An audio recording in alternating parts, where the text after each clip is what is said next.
Hey, good morning, everybody. So I have this new project goal thing where I'm trying to take some of my blog posts and expand on them in video form. And I've tried a few different ways. I tried Periscope, and now I'm going to try YouTube Live and see what kind of works for me. So that's what I'm doing. If you want to review the blog post that I'm talking about, you can find that at mandyfreilich.com, and it's Froehlich.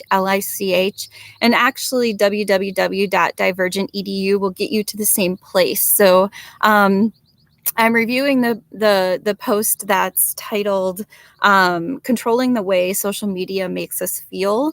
That's the one that I'm doing today. So it should be it should be the top one on there. And one of the reasons that I decided to write this post in the first place was because I had this interesting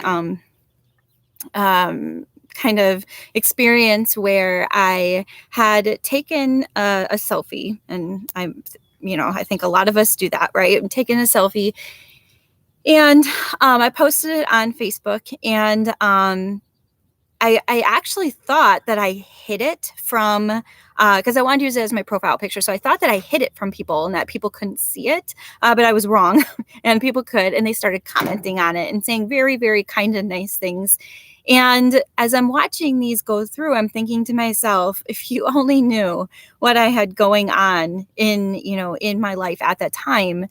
The comments would still be kind, I'm sure, but it's like our posts on social media are so much more than we actually we're so much more than those posts, right?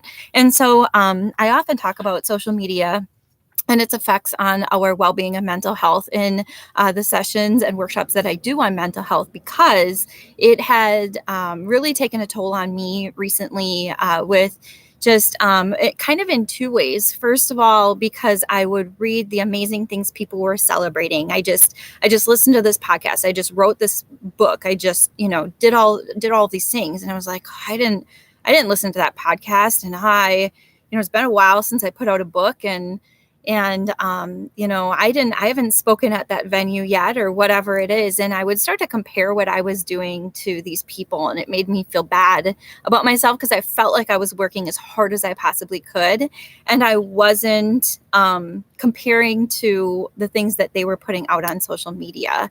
The other thing was that just some of the negativity on social media, and I'm not going to hit on that as much because I didn't hit on it in the blog post, but just that idea of, we often tell our students that people are posting, they're posting their best selves on social media, or they're saying things that are mean and cruel because they're hiding behind a screen. And I think it's interesting how many adults participate in that as well. And so, I kind of live under that whole umbrella of beliefs that just because you can say something doesn't necessarily mean you should. And, I feel bad about myself enough in a day just on my own, with the way my own brain works, that I don't really need other people making me feel bad as well. And so I try not to do that to other people too. But I'm going to let that one kind of simmer and set over there while I finish about the blog post. So I've noticed that when I do these sessions, a lot of people resonate with that piece, that they feel like they can't keep up with, and someone had tweeted out kind of keeping up with the Joneses, like that idea of how do I continually work in order to keep up with everybody else. And what I had to understand was that everybody kind of has their own story going on behind everything that they're doing, right? And so, for example, behind the picture that I posted, as kind and nice as everybody was in what they said, what actually was happening that day is I had gotten up early because my son, my eldest son, plays college football, and he had been injured in a practice. He tore his ACL, MCL, and both sides of his meniscus, front and back, and so pretty much destroyed his knee. And he was all set to be their number one receiver this year. And so it was a huge blow for him. And I was about an hour out from taking him to his surgery.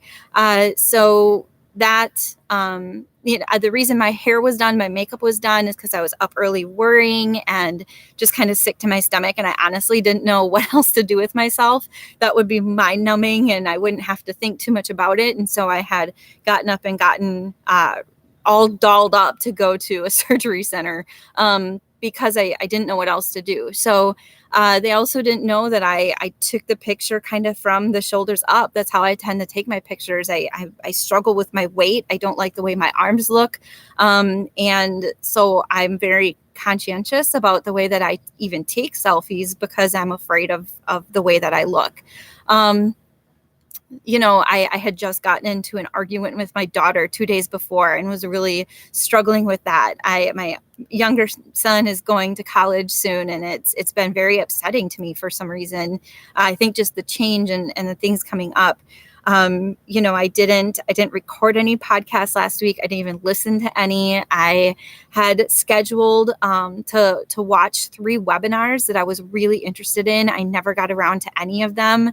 I promised my friends I would do stuff for them that I never got around to doing, and which is really, really upsetting to me because I never break my promises, but it never happened. And so, all of those things were behind that picture. I took the picture several times. I filtered it up in order to get rid of like these big bags under my eyes. I took it in front of a window so that I had good lighting. Like it was all of those things. It wasn't just a quick snap of the camera and everything was that picture.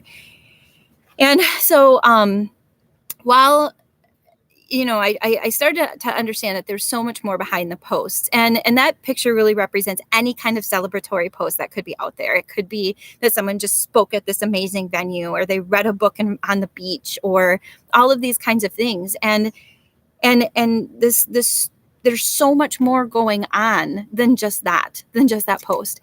And it might be that somebody posted that they listened to a podcast lately. That might have been the only thing they did this week. And it can't compare yourself to all the people that you know and everything that they're doing.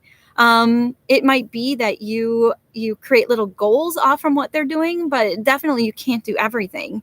And so I realized that when people put out celebratory posts,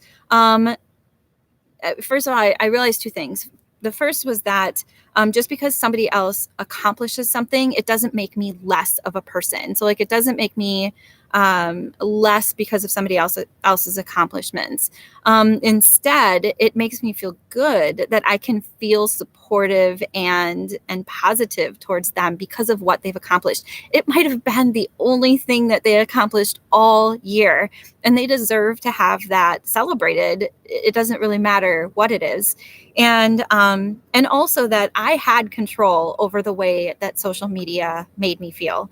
I could choose to allow it to make me feel bad, or I could choose to take control of that feeling and understand, the stories behind what was going on and how people deserved those celebrations. And I could, kind of, again, take control of that and not allow myself to feel bad. Because really, if I feel bad because of somebody else's celebration, that's really about me and not really about that person. That's about my internal struggles and my feelings of self-worth. And that's not fair to put that onto other people. There's a very super loud plane going over right now, so I apologize.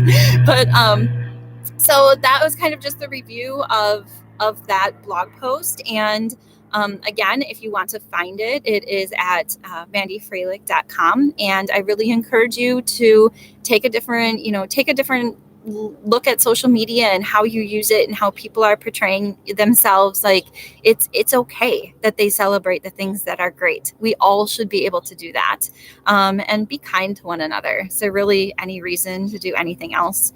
So I hope everybody has a great day. Thank you.